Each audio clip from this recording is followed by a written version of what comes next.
अस्वीकरण। ये वीडियो कक्षा 10 विज्ञान के अध्याय 5 जीवन प्रोसेस की संपूर्ण एनसीईआरटी अभ्यास समाधान पर आधारित है। इस वीडियो का उद्देश्य छात्रों को शिक्षित करना और उनकी परीक्षा की तैयारी में सहायता करना है। यह वीडियो केवल शैक्षिक उद्देश्यों के लिए बनाया गया है और किसी भी व्यावसायिक उपयोग के लिए नहीं है। इस वीडियो में दी गई जानकारी एनसीईआरटी पुस्तकों पर आधारित है। यदि उत्तरों में कोई त्रुटि पाई जाती है तो कृपया अंतिम संदर्भ के रूप में आधिकारिक एनसीईआरटी पाठ्यपुस्तक देखें। अध्याय 5 जीवन प्रक्रियाएं। वीडियो परिचय। इस वीडियो में हम कक्षा 10 विज्ञान के अध्याय 5 जीवन प्रोसेसेस का अध्ययन करेंगे।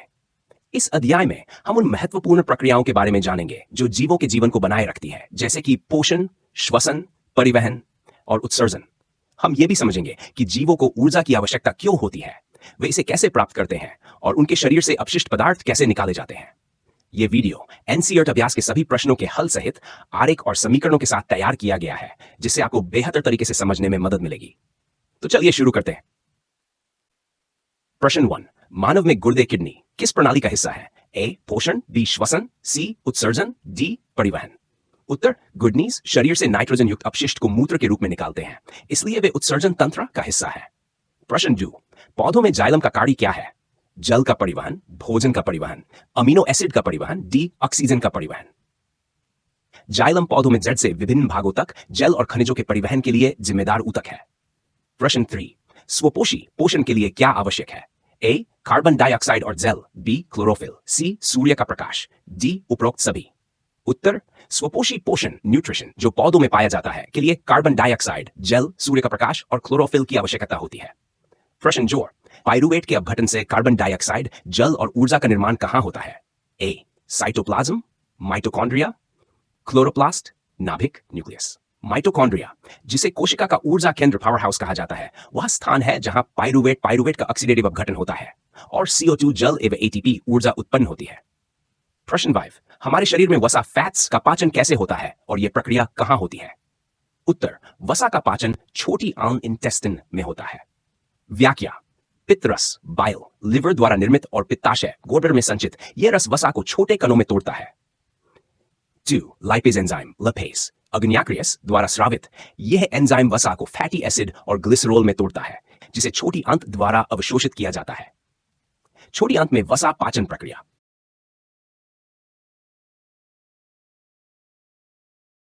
प्रश्न 6। खाद्य पदार्थों के पाचन में लार की क्या भूमिका होती है? उत्तर 1. स्टार्च का अपघटन, इसमें लार एमाइलेज सेलेजाइम होता है जो स्टार्च को माल्टोज में बदलता है। भोजन को गीला और नरम बनाना, जिससे उसे चबाना और निगलना आसान हो जाता है। पीएच संतुलन बनाए रखना। लार हल्की क्षारीय होती है जो एंजाइमों के उचित कार्य के लिए आवश्यक है। चित्र लार ग्रंथियों और उनके कार्यों का चित्रण।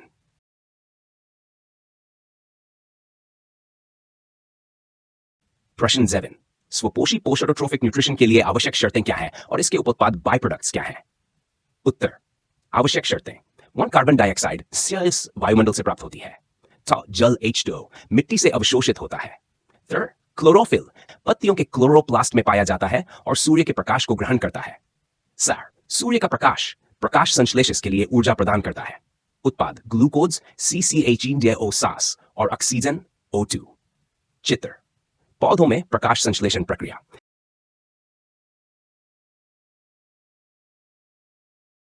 प्रश्न 8। और एनारोबिक एनारोबिक श्वसन में क्या अंतर है? विशेषता एरोबिक श्वसन, एनारोबिक श्वसन। ऑक्सीजन आवश्यकता हाँ नहीं। अंतिम उत्पाद CO2 जल और ATP एथेनॉल यीस्ट में या लैक्टिक एसिड मांसपेशियों में। ऊर्जा उत्पादन अधिक, कम 2 ATP। उदाहरण मनुष्य, पौधे, अधिकांश जीव, यीस्ट, कुछ बैक्टीरिया, मांसपेशियां अधिक श्रम के दौरान।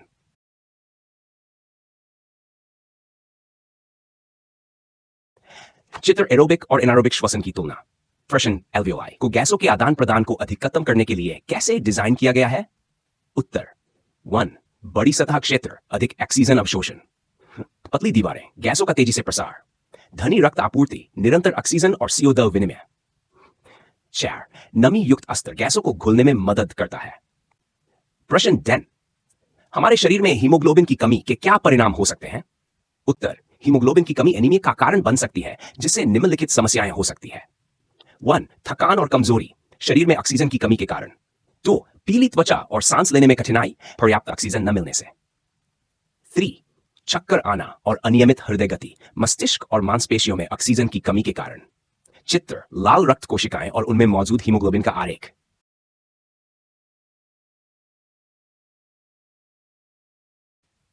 मानव शरीर में रक्त का द्विचक्रण क्या होता है, यह क्यों आवश्यक है? उत्तर विग्रीन डब्लिकेशन का अर्थ है कि रक्त एक चक्र में 2 बार हृदय से गुजरता है। 1 फुफ्फुसीय संचार, ऑक्सीजन रहित रक्त हृदय से फेफड़ों में जाता है और ऑक्सीजन युक्त होकर वापस आता है। 2 प्रणालीगत संचार, ऑक्सीजन युक्त रक्त हृदय से शरीर के सभी भागों में जाता है और ऑक्सीजन रहित रक्त फिर से हृदय में लौटता है। महत्व, यह ऑक्सीजन और कार्बन डाइऑक्साइड के आदान प्रदान को प्रभावी बनाता है और शुद्ध और अशुद्ध रक्त के मिश्रण को रोकता है। द्विचक्रण का आरेख, पल्मोनरी और सिस्टमिक सर्कुलेशन।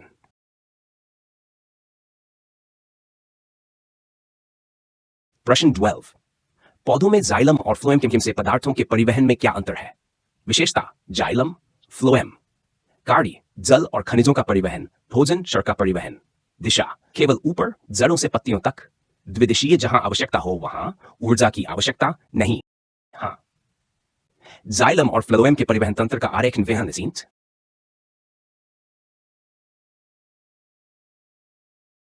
फेफड़ों में एल्वियोलाई और गुर्दों में नेफ्रॉन की कार्यप्रणाली की तुलना करें। ओनोसियोडोमिक कार्य, गैसों का विनिमय, O2, O2 और CO2, रक्त का परिशोधन और मूत्र निर्माण।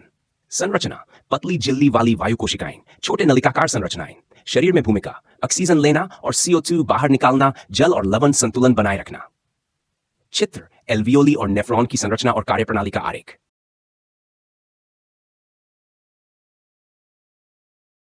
वीडियो निष्कर्ष, हमने कक्षा डेथ विज्ञान के अध्याय 5 जीवन प्रक्रियाएं के सभी महत्वपूर्ण एनसीईआरटी अभ्यास प्रश्नों के समाधान को कवर किया है।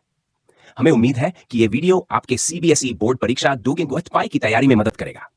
अगर यह वीडियो उपयोगी लगा, वीडियो को लाइक करें, अपने दोस्तों के साथ शेयर करें, स्टडी जीनियस IQ चैनल को सब्सक्राइब करें, कमेंट में बताएं कि आप आगे कौन से टॉपिक कवर करवाना चाहते हैं। धन्यवाद।